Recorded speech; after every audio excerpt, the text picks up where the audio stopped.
ketemu lagi. Saya Jihan Fitriah, mahasiswa agribisnis semester 5 Fakultas Sains Terapan Universitas Surya Kencana, di mana saya sedang mengikuti program MBKM pertukaran mahasiswa antar fakultas, dan di sini saya diberi kesempatan untuk bergabung dengan mahasiswa dari Fakultas Hukum. Di kesempatan kali ini saya akan mereview materi pertemuan ketiga dari Hukum Pidana dengan dosen Ibu Profesor Hajah Heni Nuraini, SHMH. Di pertemuan ketiga ini kami sudah memasuki materi yang baru, bab baru, yaitu tentang perubahan atau pembaharuan hukum pidana di Indonesia.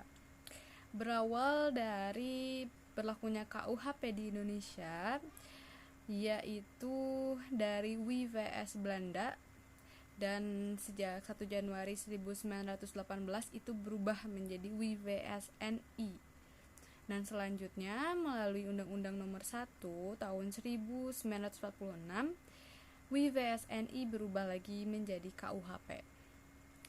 Kenapa dari Belanda? Karena dulunya Indonesia dijajah oleh Belanda, maka dahulu hukum yang berlaku di Indonesia adalah hukum dari Belanda. Dan maka dari itu banyak istilah-istilah dari hukum yang menggunakan bahasa Belanda.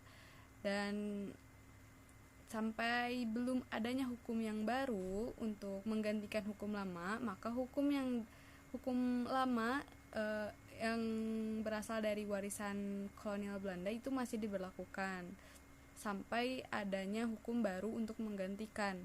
Namun hukum yang ada sekarang itu sudah tidak utuh warisan Belanda. Sudah banyak yang diubah menyesuaikan dengan kondisi dan perubahan zaman. Maka dari itu adanya perubahan hukum pidana khususnya.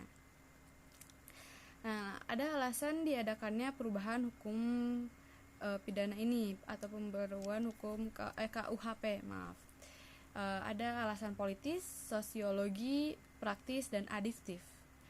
Nah, ada juga cara-cara melakukan pembaharuan KUHP, yaitu dengan kriminalisasi, dan yang kedua dekriminalisasi, yang ketiga rekriminalisasi, yang keempat depenalisasi, yang kelima mitigating.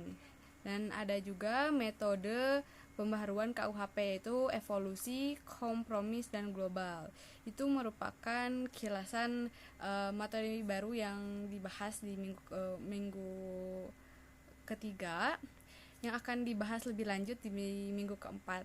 Sampai jumpa.